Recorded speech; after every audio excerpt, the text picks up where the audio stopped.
Hi everyone, welcome to my mini blog.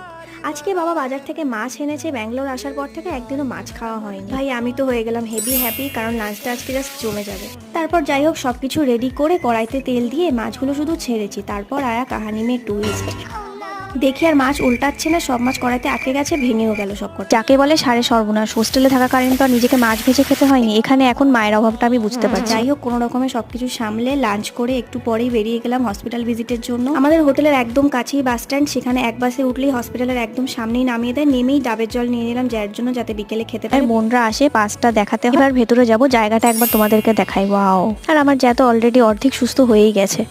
এরপর 6টায় visiting hour শেষ হয়ে যায়। বেরিয়েই আগে একটা চা খেলাম, কারণ খুব খিদে পেয়েছিল। আর ভাবছি আর কি খাবো। সামনেই দেখি একটা সিঙ্গাড়ার দোকান, তা আবার বাঙালি ফ্লেভারের, আর ওরা সাথে না চাটনি দেয়। অসাধারণ খেতে। মানে সাউথ ইন্ডিয়া এসে বাঙালি ফ্লেভারের সিঙ্গাড়া পাওয়াটা একটা বিশাল ব্যাপার, তাই না? সাউথ ইন্ডিয়ান ফুডের টেস্ট আমার খুব একটা ভালো লাগে।